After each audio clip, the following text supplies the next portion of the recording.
രഹസ്യം അധ്യായം 2. ഒരേപോലുള്ളവ പരസ്പരം ആകർഷിക്കും. പ്രശസ്ത സംരംഭകനും ധനാർജന വിദഗ്ധനുമായ ജോൺ അസറഫ് പറയുന്നു, ആകർഷണ നിയമത്തെ വളരെ ലളിതമായ രീതിയിൽ ഞാൻ കാണുന്നത് ഇങ്ങനെയാണ്. ഞാൻ സ്വയം ഒരു കാന്തമാണെന്ന് സങ്കല്പിക്കുന്നു. അപ്പോൾ മറ്റൊരു കാന്തം എന്നിലേക്ക് ആകർഷിക്കപ്പെടും എന്നെനിക്കറിയാം. നിങ്ങൾ ആണ് ഈ ലോകത്തിലെ ഏറ്റവും ശക്തിയേറിയ കാന്തം. ഈ ലോകത്തെ മറ്റെന്തിനേക്കാളും ശക്തിയേറിയ കാന്തിക പ്രഭാവം നിങ്ങളിലുണ്ട്. അളക്കാനാവാത്ത ഈ കാന്തിക ശക്തി നിങ്ങളുടെ ചിന്തകളിലൂടെയാണ് വികിരണം ചെയ്യപ്പെടുന്നത്. പ്രശസ്ത എഴുത്തുകാരനും ആകർഷണ നിയമ വിദഗ്ധനുമായ ബോബ് ഡോയിൽ പറയുന്നു, അടിസ്ഥാനപരമായി ആകർഷണ നിയമം പറയുന്നത് സമാനമായവ തമ്മിൽ ആകർഷിക്കും എന്നാണ്. പക്ഷേ നമ്മളിപ്പോൾ സംസാരിക്കുന്നത് ചിന്തയുടെ തലത്തിലാണ്. സമാനമായവ തമ്മിൽ ആകർഷിക്കും എന്ന് ആകർഷണ നിയമം പറയുന്നു. അതിനാൽ നിങ്ങൾ മനസ്സിൽ എന്തെങ്കിലും ചിന്തിക്കുമ്പോൾ നിങ്ങൾ സമാനമായ ചിന്തകളെ നിങ്ങളിലേക്ക് ആകർഷിക്കുകയും ചെയ്യുന്നുണ്ട്. നിങ്ങൾ ജീവിതത്തിൽ അനുഭവിച്ചിരിക്കാൻ സാധ്യതയുള്ള ആകർഷണ നിയമത്തിൻ്റെ പ്രവർത്തനത്തിൻ്റെ കുറേ ഉദാഹരണങ്ങൾ പറയാം. നിങ്ങൾക്ക് അത്ര ഇഷ്ടപ്പെടാത്ത ഒരു കാര്യത്തെക്കുറിച്ച് നിങ്ങൾ ചിലപ്പോൾ ചിന്തിക്കാൻ തുടങ്ങിയിട്ടുണ്ടാകും. ചിന്തിക്കുന്തോറും അത് കൂടുതൽ കൂടുതൽ മോശമായി തോന്നും. അതിന് കാരണം കുറച്ചു നേരം നിങ്ങൾ ഒരു കാര്യം തന്നെ ചിന്തിച്ചുകൊണ്ടിരുന്നാൽ ആകർഷണ നിയമം ഉടൻ തന്നെ സമാനമായ കുറേ ചിന്തകൾ കൂടി നിങ്ങൾക്ക് തരും.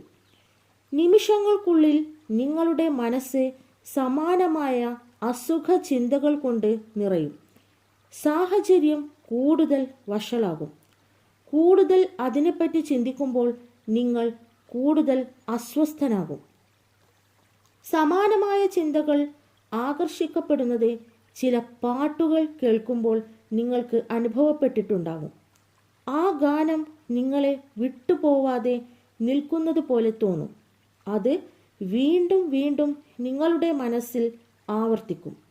ആ പാട്ട് കേട്ടപ്പോൾ നിങ്ങൾ അറിയാതെ തന്നെ നിങ്ങളുടെ മനസ്സ് പൂർണ്ണമായും അതിൽ മുഴുകി. ആ ഗാനം ചിന്തയുടെ കേന്ദ്രമായി. അപ്പോൾ ആ ഗാനത്തെക്കുറിച്ചുള്ള സമാനമായ ചിന്തകളെ നിങ്ങൾ ശക്തമായി ആകർഷിക്കുകയായിരുന്നു. അതനുസരിച്ച് ആകർഷണ നിയമം പ്രവർത്തിച്ചു. ആ ഗാനത്തെക്കുറിച്ചുള്ള കൂടുതൽ ചിന്തകൾ വീണ്ടും വീണ്ടും കൊണ്ടുവരും. മനുഷ്യരായ നമ്മുടെ ജോലി നമുക്ക് ആവശ്യമുള്ള കാര്യങ്ങളെക്കുറിച്ചുള്ള ചിന്തകൾ മനസ്സിൽ നിലനിർത്തുക എന്നതാണ്. എന്താണ് വേണ്ടത് എന്നതിനെക്കുറിച്ച് മനസ്സിൽ തികഞ്ഞ വ്യക്തത ഉണ്ടാവണം. അതിൽ നിന്ന് നമ്മൾ ഏറ്റവും മഹത്തായ പ്രപഞ്ച നിയമങ്ങളിൽ ഒന്നിനെ, ആകർഷണ നിയമത്തെ ആവാഹിക്കാൻ തുടങ്ങുന്നു. നിങ്ങൾ എന്തിനെക്കുറിച്ച് ഏറ്റവും കൂടുതൽ ചിന്തിക്കുന്നുവോ നിങ്ങൾ അതായിത്തീരും. മാത്രമല്ല, നിങ്ങൾ എന്തിനെക്കുറിച്ച് കൂടുതൽ ചിന്തിക്കുന്നുവോ അതിനെ നിങ്ങൾ ആകർഷിക്കുകയും ചെയ്യും.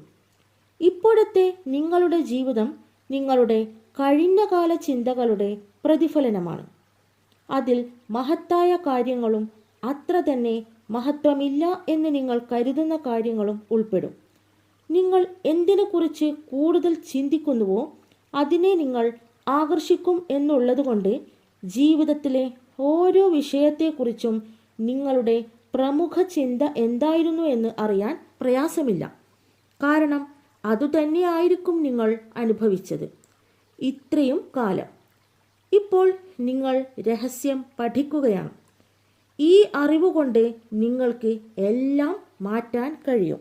നിങ്ങൾ അത് മനസ്സിൽ കാണുന്നുണ്ടെങ്കിൽ അത് നിങ്ങളുടെ കയ്യിൽ വരികയും ചെയ്യും.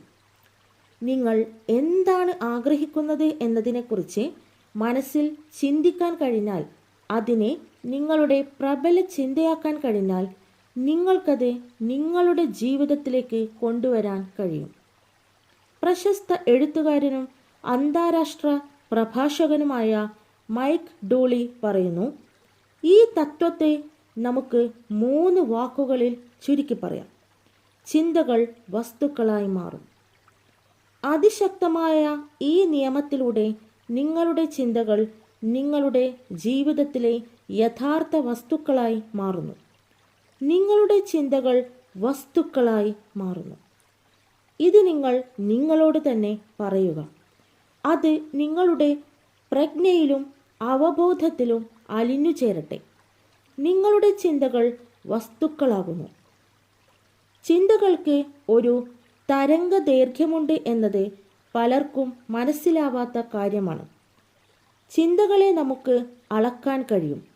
നിങ്ങൾ ഒരു ചിന്ത മനസ്സിൽ വീണ്ടും വീണ്ടും ആവർത്തിച്ചു കൊണ്ടിരുന്നാൽ ഒരു പുതുപുത്തൻ കാർ നിങ്ങൾ സ്വന്തമാക്കിയതായി, അല്ലെങ്കിൽ ആഗ്രഹിച്ചത്ര പണം കയ്യിലുള്ളതായി, നിങ്ങളുടെ സ്വപ്നസ്ഥാപനം പടുത്തുയർത്തിയതായി, ജീവിത പങ്കാളിയെ കണ്ടെത്തിയതായി എല്ലാം നിങ്ങൾ മനസ്സിൽ സങ്കല്പിക്കുകയാണെങ്കിൽ നിങ്ങൾ സ്ഥിരമായി ഒരു തരംഗം പ്രസരിപ്പിക്കുകയാണ്. ലോകപ്രശസ്ത മെറ്റാഫിസിഷ്യനും മാർക്കറ്റിംഗ് വിദഗ്ധനും എഴുത്തുകാരനുമായ ഡോക്ടർ ജോ വിറ്റാലെ പറയുന്നു, ചിന്തകൾ ഒരു കാന്തിക പ്രഭാവം പ്രസരിപ്പിക്കുന്നു. അത് സമാന്തരമായവയെ നിങ്ങളിലേക്ക് അടുപ്പിക്കുന്നു. പ്രബലമായ ചിന്ത അല്ലെങ്കിൽ മാനസിക നിലപാടാണ് കാന്തം. സമാനമായവ തമ്മിൽ ആകർഷിക്കും എന്നാണ് നിയമം. തൽഫലമായി മാനസിക നിലപാട് അനിവാര്യമായും അതിൻ്റെ സ്വഭാവത്തോട് പൊരുത്തപ്പെടുന്ന സാഹചര്യങ്ങളെ ആകർഷിക്കും. ചിന്തകൾക്ക് കാന്തിക ശക്തിയുണ്ട്. ചിന്തകൾക്ക് ഒരു തരംഗ ദൈർഘ്യമുണ്ട്. നിങ്ങൾ ചിന്തിക്കുമ്പോൾ ആ ചിന്തകൾ പ്രപഞ്ചത്തിലേക്ക് പ്രക്ഷേപണം ചെയ്യപ്പെടുന്നു. അവ അതേ തരംഗദൈർഘ്യത്തിലുള്ള സമാനമായ കാര്യങ്ങളെ കാന്തിക ശക്തിയോടെ ആകർഷിക്കും. പുറത്തേക്കയക്കുന്നതെല്ലാം ഉത്ഭവസ്ഥാനത്തേക്ക് തിരിച്ചു വരും. ഉത്ഭവസ്ഥാനം എന്നത് നിങ്ങളാണ്. നമുക്കിതിനെ ഈ രീതിയിൽ കാണാം. ഒരു ടെലിവിഷൻ സ്റ്റേഷനിലെ ടവർ ഒരു പ്രത്യേക തരംഗദൈർഘ്യത്തിൽ പ്രക്ഷേപണം ചെയ്യുന്നു. അത് നിങ്ങളുടെ ടെലിവിഷനിൽ ചിത്രങ്ങളായി പരിണമിക്കുന്നു. എങ്ങനെയാണിത് പ്രവർത്തിക്കുന്നതെന്ന് മിക്കവർക്കും അറിയില്ല. ഓരോ ചാനലിലും ഓരോ തരംഗദൈർഘ്യമുണ്ടെന്നും ആ തരംഗദൈർഘ്യത്തിലേക്ക് നമ്മൾ ട്യൂൺ ചെയ്താൽ ആ ചാനലിലെ ചിത്രങ്ങൾ നമ്മുടെ ടെലിവിഷനിൽ കാണാമെന്നും നമുക്കറിയാം. ചാനൽ മാറ്റിക്കൊണ്ട് നമ്മൾ തരംഗദൈർഘ്യം തിരഞ്ഞെടുക്കും. അപ്പോൾ നമുക്ക് ആ ചാനലിൽ പ്രക്ഷേപണം ചെയ്യുന്ന ചിത്രങ്ങൾ ലഭിക്കുന്നു. മറ്റൊരു ചിത്രമാണ് കാണേണ്ടതെങ്കിൽ നമുക്ക് ചാനൽ മാറ്റി മറ്റൊരു തരംഗദൈർഘ്യത്തിലേക്ക് ട്യൂൺ ചെയ്യാം. നിങ്ങൾ ഒരു മനുഷ്യ പ്രക്ഷേപണ ടവറാണ്. ഈ ഭൂമിയിൽ ഉണ്ടാക്കപ്പെട്ടിട്ടുള്ള ഏത് ടെലിവിഷൻ ടവറിനേക്കാളും ശക്തി നിങ്ങൾക്കുണ്ട്. ഈ പ്രപഞ്ചത്തിലെ തന്നെ ഏറ്റവും ശക്തി കൂടിയ പ്രക്ഷേപണ ടവറാണ് നിങ്ങൾ. നിങ്ങളുടെ പ്രക്ഷേപണമാണ് നിങ്ങളുടെ ജീവിതത്തെ നിർമ്മിക്കുന്നതും ഈ ലോകം സൃഷ്ടിക്കുന്നതും. നിങ്ങൾ പ്രക്ഷേപണം ചെയ്യുന്ന തരംഗങ്ങൾ നഗരങ്ങൾ കടന്ന്, രാജ്യങ്ങൾ കടന്ന്, ലോകത്തെ തന്നെ കടന്നു പോകുന്നു. അത് ഈ പ്രപഞ്ചത്തിലാകെ പ്രതിധ്വനിക്കുന്നു. ആ തരംഗങ്ങളെ നിങ്ങൾ നിങ്ങളുടെ ചിന്തകളിലൂടെയാണ് പ്രക്ഷേപണം ചെയ്യുന്നത്. നിങ്ങളുടെ ഈ ചിന്തകൾ പ്രക്ഷേപണം ചെയ്യുന്നതിലൂടെ ലഭിക്കുന്ന ദൃശ്യങ്ങൾ നിങ്ങളുടെ ടെലിവിഷൻ സ്ക്രീനിലല്ല കാണുക. അവ നിങ്ങളുടെ ജീവിതത്തിൻ്റെ ദൃശ്യങ്ങളാണ്. നിങ്ങളുടെ ചിന്തകൾ തരംഗങ്ങൾ സൃഷ്ടിക്കുന്നു.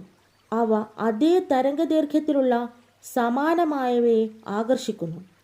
അവ നിങ്ങളുടെ ജീവിതത്തിൻ്റെ ദൃശ്യങ്ങളായി തിരികെ പ്രക്ഷേപണം ചെയ്യപ്പെടുന്നു. നിങ്ങളുടെ ജീവിതത്തിൽ എന്തെങ്കിലും മാറ്റം വരുത്തണമെന്നുണ്ടെങ്കിൽ നിങ്ങളുടെ ചിന്തകളിൽ മാറ്റം വരുത്തിക്കൊണ്ട് പ്രക്ഷേപണത്തിൻ്റെ ചാനൽ മാറ്റുക, തരംഗദൈർഘ്യം മാറ്റുക. മാനസിക ശക്തിയുടെ സ്പന്ദനങ്ങളാണ് ഏറ്റവും ശ്രേഷ്ഠം. അതുകൊണ്ടുതന്നെ അവ ലോകത്തിലെ ഏറ്റവും ശക്തമായ സ്പന്ദനങ്ങളാണ്. നിങ്ങൾ സമൃദ്ധിയിൽ ജീവിക്കുന്നതായി സങ്കല്പിക്കുക. അപ്പോൾ സമൃദ്ധിയെ നിങ്ങൾ ആകർഷിക്കും. എപ്പോഴും ആർക്കും ഇത് സാധ്യമാകും. നിങ്ങൾ സമ്പൽ സമൃദ്ധിയിൽ ജീവിക്കുന്നതായി സ്വയം സങ്കല്പിക്കുമ്പോൾ ആകർഷണ നിയമത്തിലൂടെ നിങ്ങൾ ബോധപൂർവം നിങ്ങളുടെ ജീവിതം രൂപപ്പെടുത്തുകയാണ്. ഇത് വളരെ എളുപ്പമാണ്.